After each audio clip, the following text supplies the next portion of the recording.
Hey guys, welcome to another edition of the Legends of Tomorrow podcast. So we are going to be talking some more Arrow, maybe some Flash. This week didn't really have any Legends of Tomorrow stuff on the Flash, so we're, if we have time, we'll talk about the awesome episode that was Flash. But we are going to focus on Arrow because it once again had to do with Legends of Tomorrow. So we have a whole list of things we're going to talk about. But Greg, how's it going? Are you excited to talk about Arrow? It's going well. I would be more excited to talk about Flash, to be honest with you. Me too, honestly, this week. Episode. Yeah. That was a great episode. But Arrow, it was pretty good. It's just kind of tough to come down off of that high that Flash provides. Yeah. And then Arrow, like my preference is crystal clear. I love the Flash, and Arrow's kind of winning me back. So, yeah.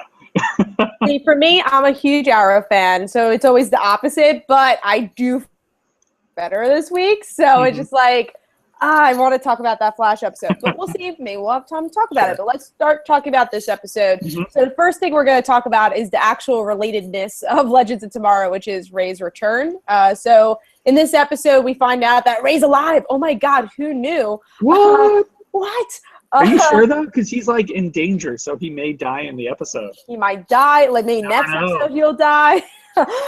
But here we get to see that Damien Darhk is keeping him captive, and finally Felicity is able to figure out where he is, and the team teams up to get Adam, to get Ray, and he's alive. He does stay alive, and he has his same old humor, which actually fits this season a lot more than last season. And I thought it meshed really well. I don't know what his place is gonna be, but it just kind of ends that way. He just like they save him, so everything we kind of knew was gonna happen happened in the episode. There wasn't really much to it. What did you think about that, Greg? Yeah, I think the writers are at a disadvantage because of how these shows are marketed and promoted and how the news comes out with official casting. And because we've known for, months now that Ray Palmer, the Atom, he survived by shrinking. Finale. Yeah, he survived by shrinking, and he'll go on to be a part of the Legends of Tomorrow. So when there's this tension and mystery over, will Ray make it out of this situation? I mean, how heartbreaking would it be to discover he's alive only to then fail to save him? That would be just devastating. I think we said that last week about Sara too. Yeah. Well, I wish there was more creativity that went into restoring her. We'll definitely talk about that because we're gonna save. I think honestly, because there's a big thing that me and Greg want to talk about with Sara, so we're gonna actually save that for the last topic to talk about. But yeah, Sara, there could have been a lot more with her. The one thing that I do like about the situation with Ray, aside from the actor himself, like you said, his personality feels more fitting this season. But what I liked about him in the previous ones was he added a little more levity throughout. I don't need comedy to enjoy something, but when Arrow is going a little too dramatic sometimes, it's nice to have that little moment of good comedy, like at the back and forth he shares with Felicity. That was always very entertaining to me. But the one thing that I do like that wasn't predictable, unless it was revealed in a promo and I missed it, was how this impacted Felicity beyond her just feeling determined and motivated to save him. It had a much deeper impact on her because she blamed herself for not being able to find him sooner, and that brought about more insight into what everyone calls Olicity, which I'm sure we'll get to later. So I'll save it for that. But yeah, overall, no big surprises with the character of Adam himself. Yeah, so it's kind of on what we've been saying for the past couple of weeks with Arrows, that was a little bit on the lackluster side. As much as, like, it's really cool to see Ray again, and I guess to find out exactly what his part's going to be until the Legends of Tomorrow, I was going to say until Legends of Tomorrow podcast, until Legends of Tomorrow period. I guess that's going to be interesting. I like the ending where he says that Felicity could still have the company because, like, they need the money, so I thought that was kind of fun, but that also doesn't really change much much about the show, and I guess they did it on purpose. It's just like, oh, we can't deal with that right now. We have too much story going on. So I liked it and I guess disliked it because, like, all right, what is Ray going to do now? Is he just going to, like, sit around or just, like, go to Central City like everyone else? So yeah, that's stuff with Adam. So we were talking about Olicity. Let's go into Olicity. So if you guys don't know, me and Greg aren't shippers in general. Like, we just don't ship relationships. But, you know, obviously we focus on the relationships because that is a part of the show. And here we get to see Olicity. And I actually liked it. I liked what they did with Olicity here. I didn't really like how they did it last season with Felicity. I felt like it took a lot out of the character when they were trying to, like, break them up and try to have drama between them.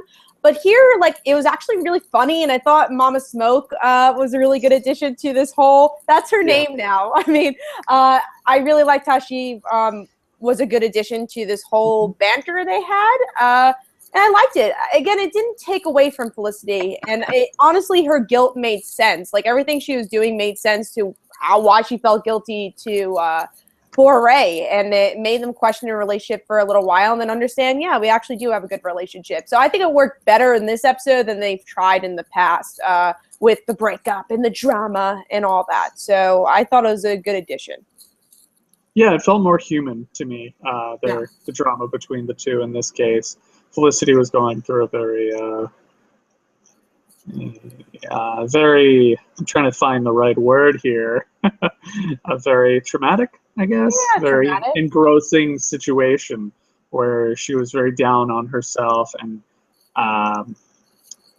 putting someone she obviously cares for so deeply in danger and feeling like she could have done more to prevent that made her question what she did wrong. And I like that they didn't just force a breakup. It was more of, she's in this really rough state right now and she's not 100% sure what she wants to do. And that's a very human thing to do. I mean, it's still a pretty young relationship. They've been together, for several months now, I think? Yeah. Hasn't been like a year or anything like that. It's been several months. And this is obviously, this seems to be her first, like, true love situation. Is it? Well, like, we saw her relationship in college where she had the guy who she was with, but I take that back, actually. I mean, I'm sure she thought. I think it's the big serious relationship. Like, the other one was serious, but it was like college serious, so they weren't gonna get married, or at least they didn't think they would. And now this is like, could be marriage. Yeah, exactly. It seems to be the relationship where she finally realizes this could be the person I'm going to be with for the rest of my life. I guess that's a better way to present what I'm trying to say. Because with Ray, obviously they have so much in common, but like Diggle said, just because someone works on paper doesn't mean that works in person. And I really like that scene as well between Oliver and Diggle. It was, both of them just had their guards down, and it was a very organic discussion between two friends. It didn't feel that scripted. Like suddenly someone has this brilliant advice. It's very realistic. I felt the conversation that they had, where it was one friend consulting with another one, and he just did his best to say what he could to help, help him through, and hopefully it works out, and it obviously did. Yeah, like you said, I wouldn't classify myself as a shipper. I think there are couples that work and couples don't, but ultimately it comes down to the writers. Chemistry, of course, plays a huge role. I mean, I love Patty and Barry over in The Flash because I think they're adorable together. Does that mean they should get married and be together forever? I don't know. That's ultimately up to the writers, and I think they can make, if they really wanted to, they could make any relationship work. But obviously, over in Flash, we know Iris is the end game. We saw the future newspaper where they're married, but then again, did messing with events alter that? Probably not. Probably still gonna. Iris and Barry, I think it's gonna happen. Yeah, which is. Do you watch the Mindy Project? Did I watch what? The Mindy Project. I do. I watch it now. Yeah, I started watching that a few weeks ago with my fiance. And the whole time I'm thinking her and Danny, her coworker, that's obviously the couple that's going to happen. And you see her go through all these relationships, and right as they get good, I look at my fiance, I'm like, we know this isn't going to work because they have this one person who's so clearly the end game for her. Yeah, oh, definitely. And it gets really good, and I'll just say Danny and Mindy are really good in that show. Yeah, so. it's a hilarious show. I strongly recommend it to anyone who has a sense of humor. I know humor drama is and comedy, though, I feel. Yeah, so. yeah. Yeah, I know humor is subjective, but I'm saying objectively, The Mindy Project is a very, very funny show. Go watch it. Yes. That was our sidetrack of the show. Yeah, back to the couple in Arrow. Yeah, no, it I could see someone who being frustrated, I guess, with Felicity, being so defensive towards Oliver, and sometimes even, being a little argumentative, and like the moment in the Arrow Cave or Quiver, whichever they're officially called. Whatever they're calling it. When he just wants to go with her to help her, and she's like, "No, you can't." And then she walks away. Obviously, could she have chosen her words more carefully? Yes, she could have. She could have been like, "Thank you so much for offering," but really, I think it would be more productive though if I left by myself. But who listening to this can say that every single time they say the thing they should say? Sometimes emotions dictate. That's a relationship, Yeah. It felt organic. It was very organic the way they did it. Yeah, she was in a very tough spot emotionally, and that was really occupying her head, and she was very blunt with her thoughts. It was a human thing to do, and it's something we should all be able to relate to. I'm not pro-Olicity, I'm not anti-Olicity, but I do like what happened in this episode between them, and especially, like you said, with Mama Smoke. It prevented it from feeling like it was overly dramatic at times by sprinkling in some comedy. And it is nice to see Oliver handle drama and everything with a more level head. Yeah, he's more responsible now. And so I thought it just worked this season so far with the Olicity stuff in this episode. And even though I felt it got a lot of screen time, and I guess that goes into something else we're going to talk about. It wasn't Olicity's fault. It's just like how much time we have to tell a story. I think they focused a bit too much on Olicity stuff, and they could have, talked about some other stuff that happened here. So I guess if we had to go with a negative, that would be it. But I think there was more positive towards the Olicity stuff this episode. And like you were saying with that Diggle and Oliver scene was really well done. I really like Oliver's mind frame this season. And I think this episode really just proved that with everything going on with Felicity. I even like that scene where Felicity's shocked that Oliver like I like that relationship. It really shows that Oliver's trying, and he's trying to balance his life as Oliver Queen, as a friend, as boyfriend, as a brother. He's like trying to do all these different roles, and I think he's doing it really well. It's proven as a father. Yeah, as a father, he's not doing it so well. He is a father. I mean, he is. I just said that as a silly joke, but yeah, it's true. He's not doing so well as a father. But that's not his fault. Yeah. I'm sure he would be a great father. This Oliver would be, not past Oliver. But yeah, the different roles he's taken so far as a brother to Thea, boyfriend to Felicity, friend even Laurel from last episode. It's just getting better and better. So let's go on to our next topic, which is Damien Dark. I'm going to say I like that Oliver actually used a trick arrow on him. That was good. He learned from his mistakes. About time, so that was cool. But Damien didn't have a lot to do this episode, which was kind of weird. I thought we were going to get like a big reveal in Damien's side of the story. It's kind of there as a plot device in so many ways. He's the one who captured Ray, and they need to get him. And that's so weird. That's what's Damien's role here.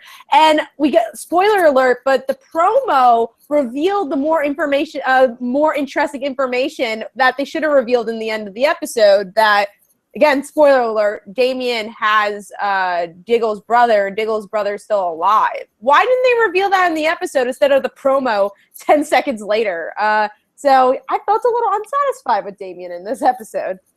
Yeah, the CW promos, I really wish they would strongly consider what the writers want to be a surprise in the episode. Like, they could have crafted that in a way that reveals it's a Diggle-focused episode and something very traumatic for him, without revealing the identity of, who his brother is what I'm trying to dance around saying it, but it's fine. We can't anymore.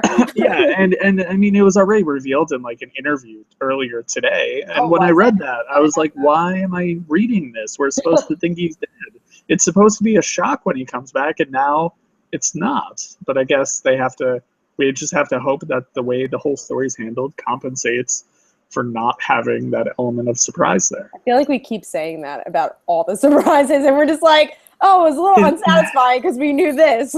It holds true for a lot of the CW, and when you know these things so well in advance, you begin to speculate about how things can play out. And it turns out, if you've been watching for a while, or if you think about all the elements that are in place, sometimes you're on the right track, and that can. Obviously, everyone's going to speculate about the things they're interested in, but when you're given information well in advance, that should be a surprise in the story itself. Then it takes away from it a little bit. Or make it a cliffhanger here. They should have done that. Like when I saw that cliffhanger, I'm like, what is that? I don't care. Yeah, no, the cliffhanger for this one was very. I don't know if I missed. I didn't get it. Yeah, I didn't fully understand what it was that he wanted to alter. I guess we'll find out. If we the brother probably is like, all right, cool, and then we got the promo, and I was like, what? What did I miss here? Yeah, but I think Damien Dark he didn't play a big role in here, like you said, other than being a plot device technically. But I do really like his performance. Neil Donahue, I believe is how you pronounce his name. Like the way he said mumbo jumbo back at Quentin. I think he's a great addition to the show. He's a really interesting, frightening, but also entertaining villain. Yeah. Like you said about the fight, though, it was frustrating to see Oliver once again hesitates and then tries to use a regular arrow against this guy. And I was like, dude, what are you doing? And then when Dark said that, I was like, thank you for saying what I've been thinking about Oliver Queen. He's supposed to be the tactical combatant here. He's supposed to be the highly trained one, the highly skilled one. And it doesn't seem to show. And it was cool that it showed that he has these little, not smoke pellets, I don't know. They're similar to what Batman used in The Dark Knight Rises. Mm-hmm. Theatricality, or whatever Bane says. But better late than never.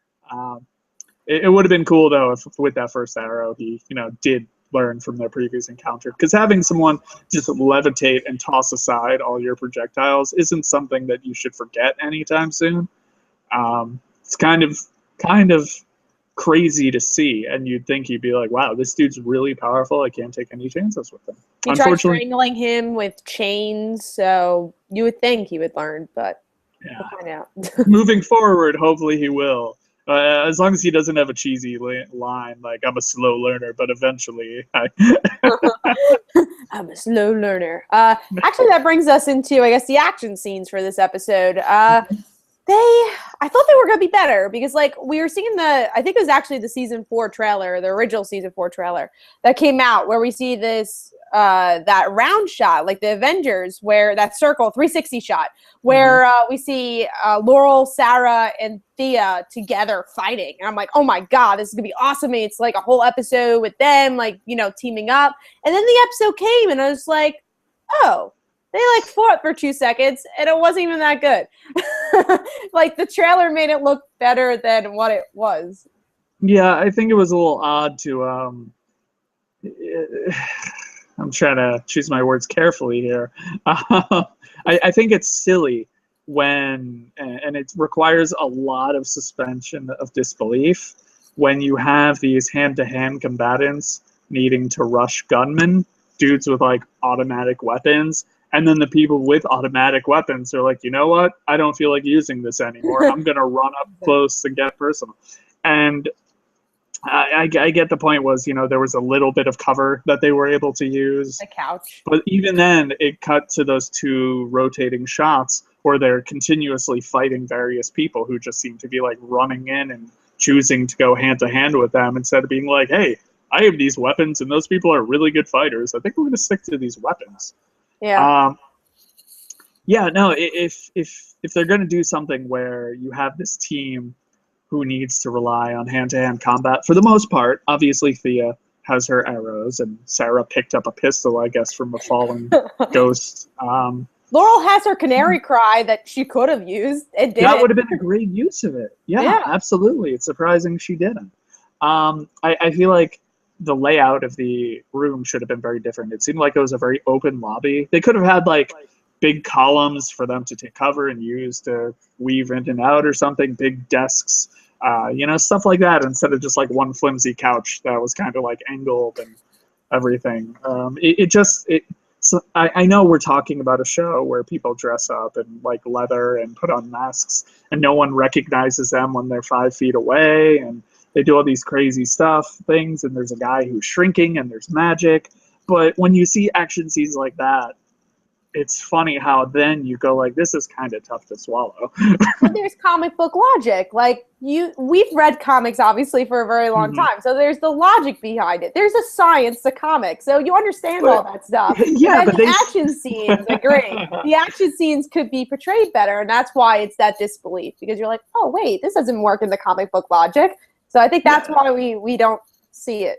Yeah, in the comics they seem more physically advanced. You'll see them leaping at a gunman or something who's like firing erratically, or some of them are able to move so quickly and use cover and stealth, and we see some of that in the show, absolutely. But in this case, I feel like it didn't really do a good job making me feel like they should have won that fight. To me, I felt like there are all these guys with like assault rifles and they have a couch for cover. I feel like it should have gone very poorly for them, which obviously I don't want to happen.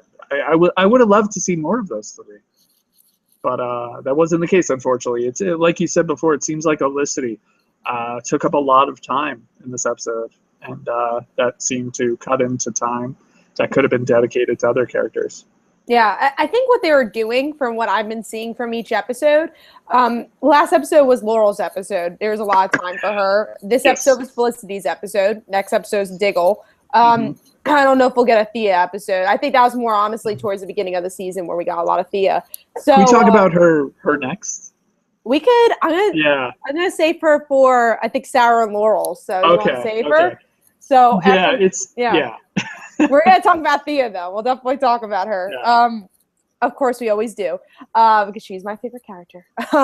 So I don't remember. Oh, yeah. So next episode is going to be Diggle's episode. So I think the reason they had so much time on Felicity because it was her episode. But did they need that much time? Probably not, because Felicity is honestly a character that's showcased a lot throughout the show. So Laurel is a character who's not really showcased that much. That's why I feel like you needed that episode. But yeah, I mean, that's what they were going for, I think, which is good and bad, because like it's good that they are focusing on the supporting characters, which I love about this season. All right, so let's move on to our flashbacks. Flashbacks. They were not as good as last episode. Last episode was some of the best flashbacks I've seen personally, just because it fit the story a bit more. I am curious of who this woman is, though, because there was a scene where Oliver walked in and said, oh, wait, you have really good reflexes. I feel like that's like a foreshadowing of her being more important. We get to see more of the magic stuff, so I guess that's cool. But yeah, I still, if you need to cut out time, you could have cut out the flashbacks, in my opinion. Actually, yeah, no, I completely agree. In this episode, I would have much rather seen more time dedicated to Sara in the flashbacks. Yeah. We'll get to Sara later. But in this case, it didn't really reveal anything new. There's more of that one guy not trusting Oliver and beginning to take action about it. And there's more of the main bad guy in the flashback pursuing mysticism.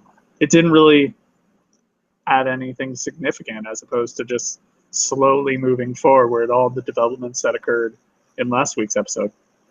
Yeah. So we're up to that time where we actually talk about Sara, Laurel, and Thea, because those are like, I feel like, the biggest parts of the episode too.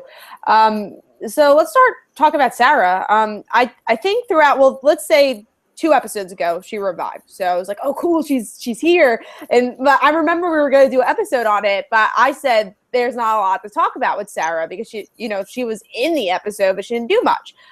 So then the next episode came, and we didn't really get to see. We saw Sara, but she wasn't really Sara because she was like attacking everybody. So now we finally have a chance to see Sara, deal with Sara, and they don't really do it. And the biggest thing is with Laurel and Sara, I think there should have been a scene where they talked about her being Black Canary. Like, I mean, the whole last season was talking about how Laurel thought that Sara wouldn't approve, or like she felt like she would need the approval of Sara, and she did this because of Sara. And then she's here, and they didn't really have anything of them talking about her vigilantiness.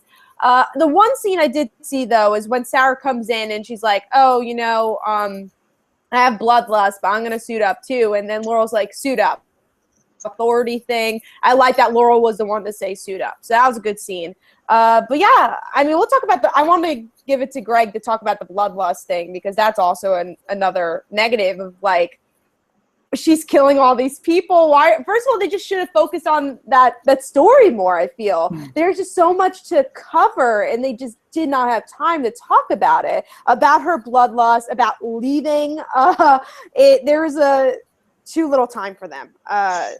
What do you think? Yeah, an episode like this, I would like to believe that the minds behind the show had a lot of good ideas for the character. A lot of things that they really wanted to do. Now that she's part of the team again, there's a lot that needs to be addressed. Like you said, she needs to have a conversation with Laurel about Laurel now being Black Canary. How does Sara feel about that? Is she, ecstatic that her sister has made such progress and is now a key part of Team Arrow? Is she concerned?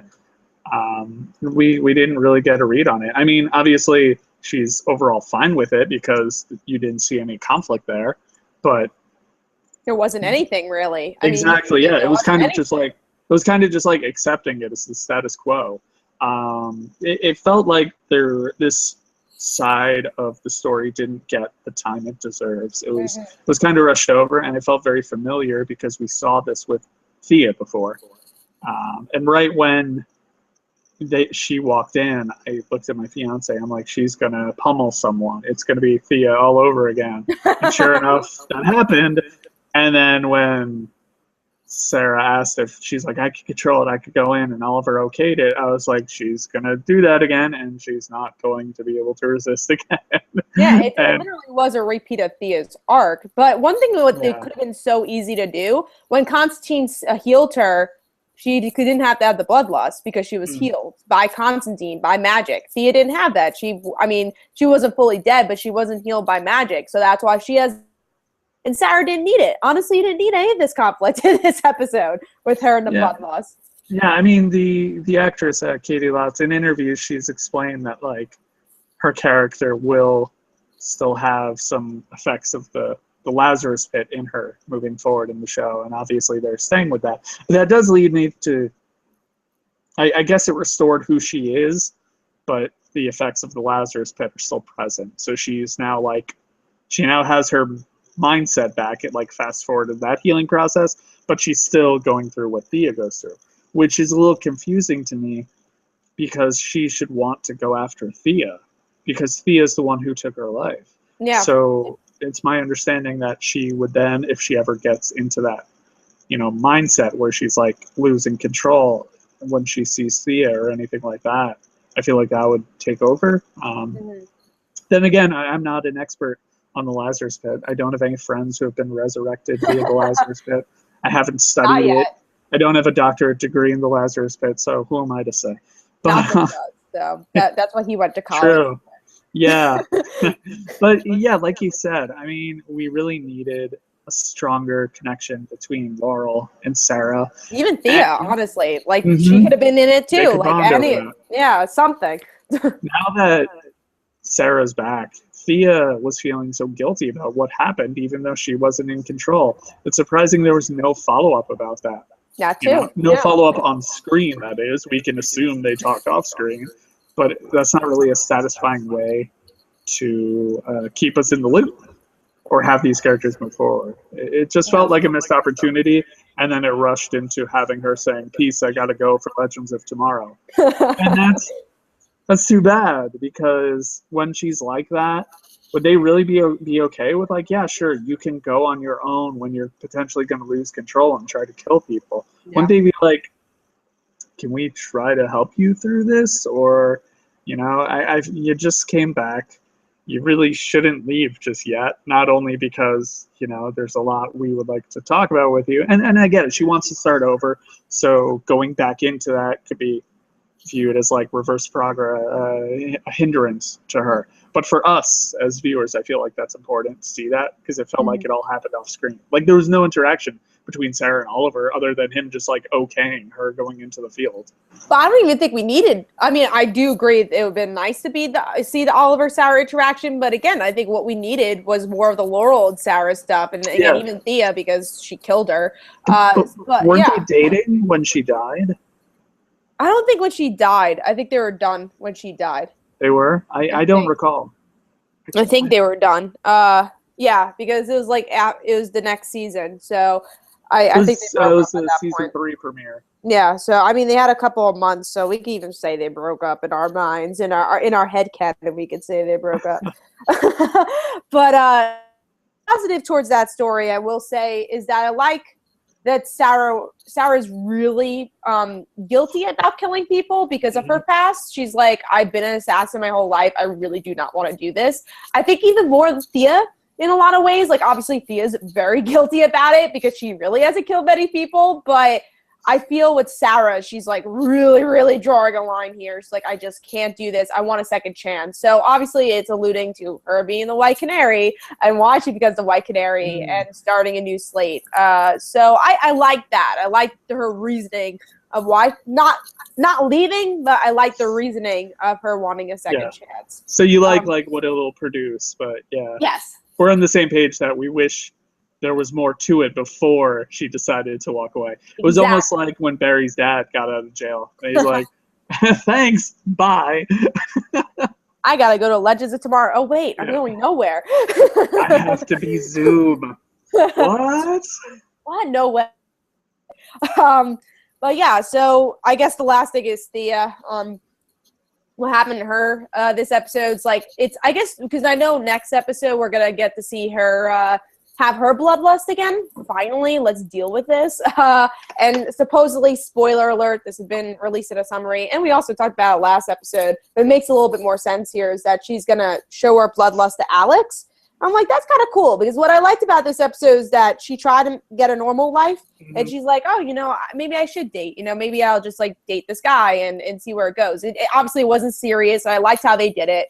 And she's trying to be Thea Queen now. She's also Speedy, and she's also, you know, having this bloodlust, and it's going to kick her, you know, because next episode she's going to still have that bloodlust, which I'm excited to see how they explore that. So I like that, but again, there wasn't a lot of her in this episode that I think there should have been. Yeah, I also like that she's trying to start a more normal life, even though, you know, at night she's obviously dressing up and being a vigilante. Yeah, no, it's good that she's trying to embrace a balance, I guess. Yeah. But yeah, it was funny because in our last podcast, you mentioned to me that Alex was Alex, the political campaign manager. I don't recall his title. Yeah, I think, that actor was cast as Thea's love interest, and I was like, wait, what? Because there was no chemistry, nothing between the two at all. Yeah. Like, there was no interaction, nothing that made me think, wow, yeah, there's potential here. Other than the fact that they're both good looking. I mean, like, and they're like around the same age, and I guess they're into politics now. I guess. But yeah, when that happened in the beginning, it felt really forced to me because she mentioned having one of his campaign parties or campaign press. I don't recall what it was. Something for Oliver's campaign at a certain venue. Right. And he was like, that's a really expensive venue or something. And I think she tried to justify it. Yeah, she was like, oh, Felicity has money, moving on. Yeah, something like that. And then he's like, you know what, why don't we go check that place out tomorrow or tonight or something? Which I viewed purely as like collaborating with a peer, because he's like, hey, if you think this is a good place to have it, let's go check it out so I can be convinced on it. And she's like, are you asking me out? I was like, wait, what? I don't think that come from? And then he acts like, he's like, yeah, that was unprofessional of me. I'm sorry. I'm like, if that was asking her out, that didn't really that didn't seem very convincing to me. It seemed like, you know, asking a coworker to go do something work related. But yeah, so that just it didn't seem very believable to me. It felt a little forced. If it generates something good for the character, then I'm all for it, because like you said, Thea is one of the most interesting characters on the show now, so she can definitely use more of that, especially if it makes her realize that, you know, being a vigilante and after what I've been through, can't really have a normal life anymore with someone who isn't aware of what I'm doing. And that's a realization that seems like most of these characters need to eventually have. Yeah, I think with that scene, it would have been more realistic if Thea was the one to ask him out. Because I mean, I know she's the boss, but like it'd make more sense because she wants normalcy. So she's like, all right, let me go out with this hot guy that I work with in at work and see what happens. Like if she is, but I agree, it could have been done better. Hopefully it works out for next episode. But yeah, I like the balance. I really do. And I'm excited about that. I like that. I mean, the writers have said this. It's Thea going through what Oliver went through in season 1. She's on the reverse. She's always been lied to. She's always been the one that doesn't really understand the whole situation. Now and a lot of the seasons about being on the reverse, about being part of the team, being on the reverse of the Lazarus pit, even though she's still going through it. And now here, where she has to keep a secret identity. And do you lie? Do you not lie? Like, what's going on here? And I'm really interested in how she finds that balance. And if she does, we'll see if she does. Yeah, I totally agree with you that it would have been more convincing if she was the one to ask him. I would have liked if in the beginning, after she told him about that place, and he said something, then she said something, and instead of him asking her to go check it out, there was just some more flirtatious dialogue, something to show that they have some chemistry together and they get along.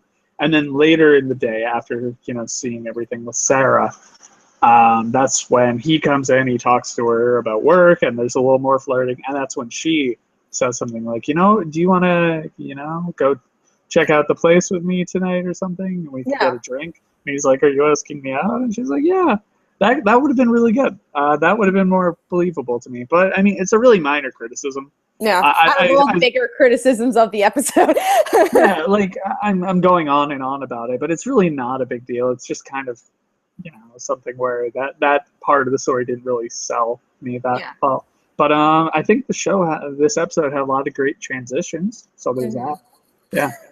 You mean like footage transitions, like the like from scene to scene, like when, you know, the Canary one was really good. Yeah, or like the chess piece, the chess set. I believe it was a chess set or some kind of display. There were a few of them that I thought were really clever. Yeah, I agree. That was really good. It's weird that that's like the thing that we really like too. It's like the smallest part of the episode, but we like nitpicking, as you guys can see. We're talking about Thea's romance and transitions, and those are like the smallest part of the episode.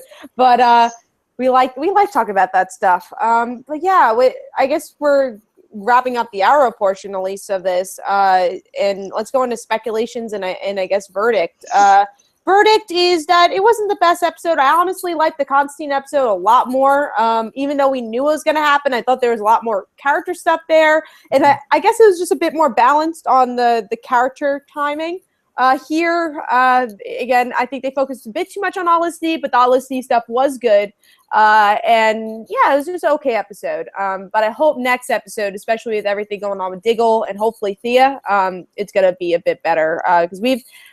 I think because the season started out so well, we're getting that point where it's going a little bit lower, and hopefully it'll get to a high again once we get towards the crossover, which I think next episode, then we have a little break for Thanksgiving, like a week, and then we have the crossover. So we're getting very close to it. So, yeah, verdict of the episode, if I had to rate it, I guess I'll give it 3.5, 3.5 stars. So what's your verdict?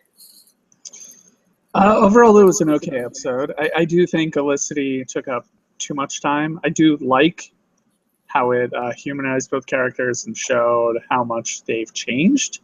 You know, Felicity, she was going through a very stressful and emotional time, and it made her really question the relationship. And it was something that I can understand people being frustrated about it immediately. But when they think about it, it's easier to swallow and it's more understandable. She didn't break up with Oliver. She was just questioning it. And that's that's understandable. Even when people find the perfect relationship, they're going to have a point where they question it, and they hopefully come out of that stronger than ever. And that seemed to be the case with Olicity here. However, I do feel like it was telegraphing an unfortunate fate for her way too hard. I hope that's not the case, because if she's the one who dies, I think that would be far too obvious. Yeah, and I don't think the fan base would really like that at all. Yeah, I wonder if they like considered it, and then in the writing room they're like, dude, we can't do that. You don't understand. We cannot do that. The internet will explode, and we will just not a good way explosion. Yeah, no, yeah. It would be a bad explosion. Honestly, I think Felicity is pretty safe. I do think it's I think Laurel's safe. I think Thea's safe because of how many times she's died already and came back to life. And they just put her into the suit, so it'd be stupid. They killed her off now. I think it's either Diggle or Quentin. I'm still saying that. Especially now that Quentin's finding love. They're really plotting to kill him off. Oh yeah, that was a nice surprise at the end, by the way, that scene with him and Felicity as well. That'll generate some very amusing reactions from Team Arrow when they see that these two are probably going to be dating. That'll be very entertaining. It's great to have Mama Smoke more in too, like to have more episodes with her. I'm really happy with that because I think she's a great addition. I really like her in the show. Yeah, it's the show can always use a little more humor, and she does a good job bringing some of that to the show. And she's eventually going to find out the truth, so that's going to be interesting. If she's dating Quentin, and then literally everyone who's close to her is lying to her about what's going on. I mean, come on. Eventually, someone's got to tell the truth, or she'll find out on her own. But overall, I don't think she'll care though. She'll just be like, "Oh, cool, okay." Yeah, like why didn't you tell me sooner? That would be so. That's awesome. My daughter's a CEO superhero, and she's dating this amazing guy who can cook, and he's a hero. This is amazing. But yeah, we're on the same page with Olicity. It took up too much time, but it was good material. The stuff with Ray, it was predictable, but still entertaining. Didn't really throw any surprises our way, aside from the way it brought about more insight into Felicity. The action, I mean, it didn't really do anything for me. It was okay. Requires, obviously, a little more suspension of disbelief. And then there was also Sara, which unfortunately felt rushed. I feel like as they're trying to prepare for the spinoff show, they have to juggle one too many story arcs. Yeah. And unfortunately, that means some of them get left in the dust, and they feel just glossed over, and they're put on the fast track, and it's like, okay, sorry, we just have to move this person onto this place. And that seemed to be the case with Sara. Yeah, because there's a lot of material with her, especially because she's been on the show longer than Ray. Like, Ray wasn't in the show for as long. Sarah's been on the show for a while, so it would have been nice to get. And I remember when Sarah was first introduced, she was becoming one of my favorite characters very quickly. I still really enjoy the character a lot, but yeah, it's a shame. So speculation time. I mean, there's not much speculate because we got a lot of reveals already that we got to see. Diggle's brother. I guess, honestly, it'd be interesting to see if the ghosts are, like, Diggle's brother's friends. Like, they're all people that are being manipulated. So that would ex-military, yeah, ex-military. Like, I'm excited to learn more about the ghosts because right now they're just the ghosts that, they're like Power Ranger putties. Like, they're just like things to hit at. And I don't know why I mentioned that, but because also that scene. They're fodder, yeah. They are. And also that scene with Sara, Laurel, and Thea reminded me of that, like where the putties would randomly punch air. That's how it kind of felt. The ghosts were just punching air, and they were just spinning around it and like pretending to hit. They started off as being so formidable, and now they're just cannon fodder. Now they're just putties. Yeah. So speculations. I hope it's a Diggle and Thea episode. That's what I hope, and hopefully they'll deal with the bloodlust more, because I'm really curious of how that story is going to continue. Because I mean, obviously with Thea, because Sarah, it's not really going to matter at this point because she's not on the show right now. But with Thea, like, is this going to be a thing? Like, every 3 weeks, are we going to see her want to kill people? Like, when is that going to get boring? How can you heal her? Yeah. In order for her to continue, she'll have to just kill people every now and then. She can go, to how's it pronounced? Nanda Parbat. I don't have the spelling. Nanda Parbat, yeah. I don't have the spelling in front of me, so sorry if I butchered that pronunciation.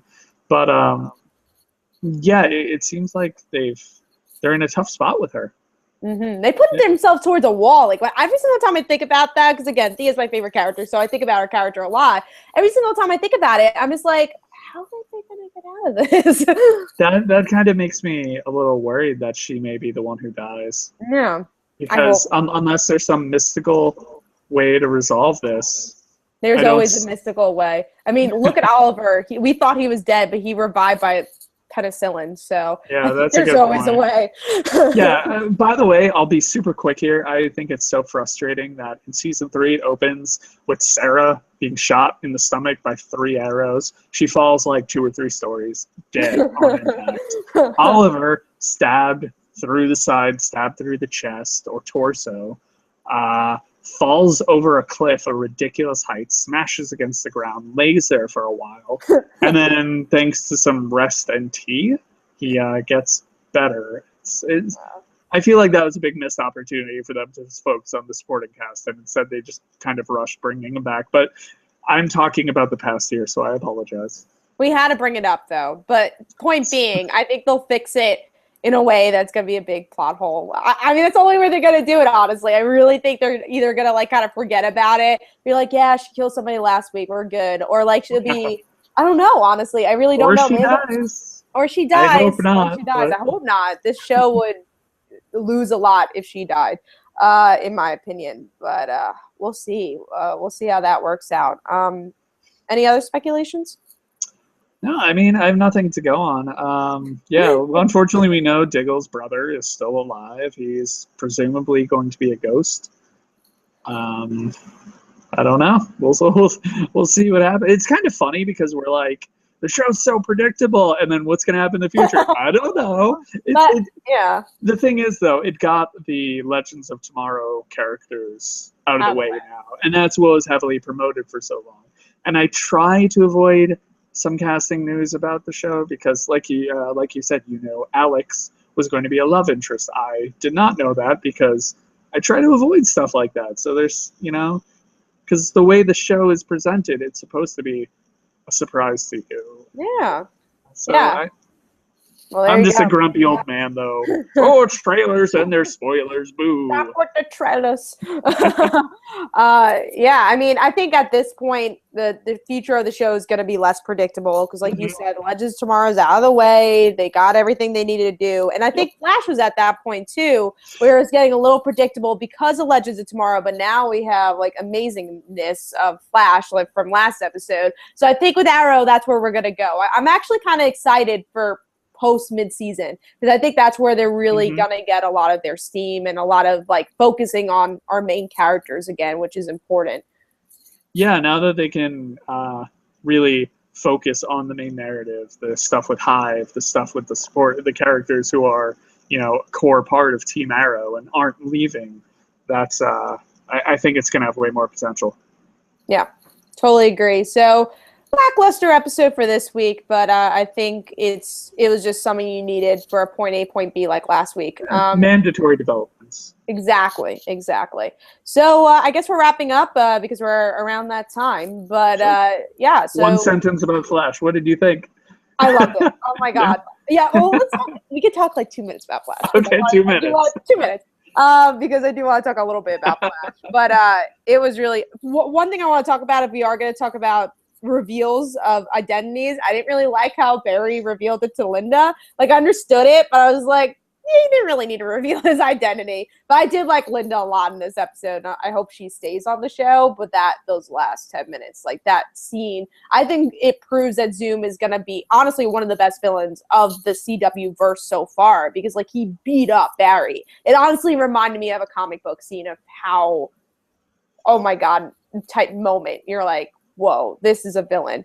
And it could either be Barry's father, it could be Joe, it could be Barry himself. I think that's the red herring they're giving us. Like, they kind of keep referencing it. That's going to be Barry, but we'll see. I loved it, though. It was really, really well done. Again, the only nitpick was the Linda reveal. Sure. Yeah, I want it to be Earth 2 Joe, I would love that because I think the Good actor is so good, but I think it's going to be Barry's dad because he was written off the show.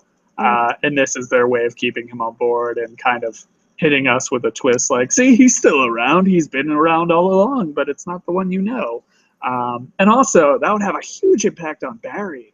I mean, geez, yeah, that's been his dad all along. That'd be, whew.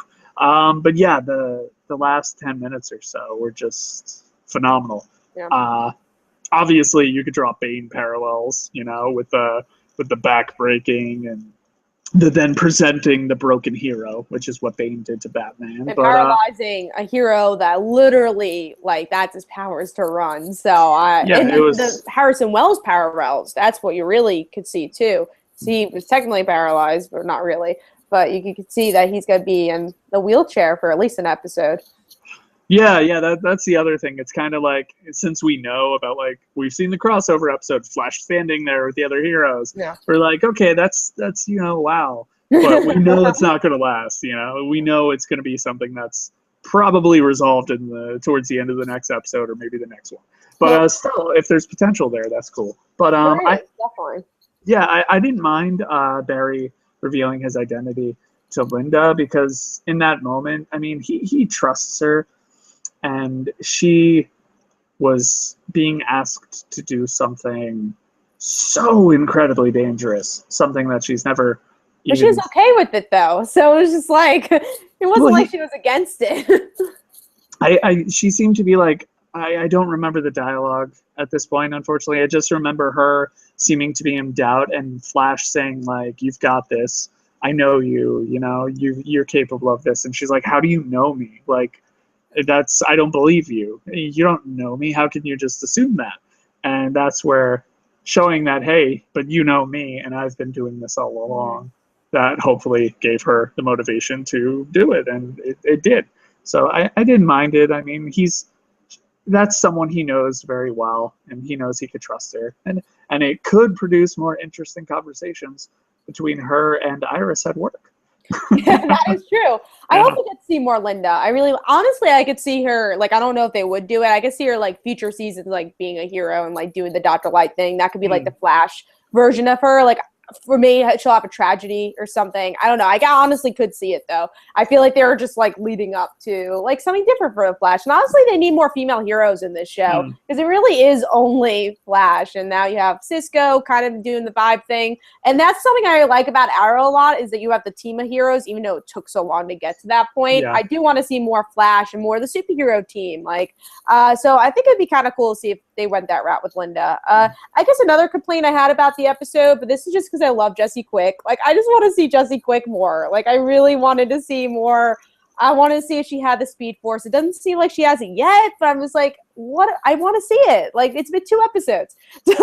Well, I mean, given what's happening, I'm sure good things will come to those who wait with that character. I know. I'm impatient with that storyline for some reason. Like, every episode, I'm just like, why don't we have Jesse Quick here? But it's a character you really like, and she's kind of, she's literally a damsel in distress right now. Exactly. That's it.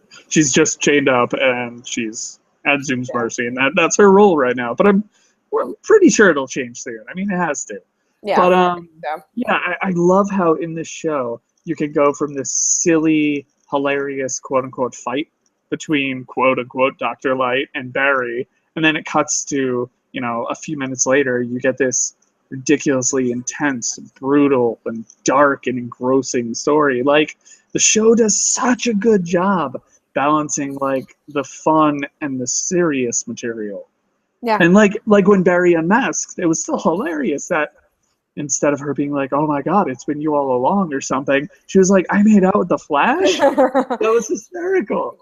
Yeah, I think this episode had the best balance of action, drama, and comedy, especially comedy. It was one of the funniest episodes of The Flash, like, ever. It was so good. It's very funny. It was a really good episode. So, yeah, I guess that's also why Arrow was a little less this week, because you just had this amazing episode of Flash that wasn't predictable, that you didn't know the ending to. Because, I mean, me and Greg, we've talked about this. Like, oh, yeah, you know, he'll lose his speed or whatever. That'll be the season. And we'll see him come. You know, a lot of us have been predicting. Like, oh, we'll see, like, the speedsters come in and help them out. And we'll see all the speedsters team up. I mean, that still can happen. But I thought he was going to lose his power, and he did it. They paralyzed him for an episode, but we'll see.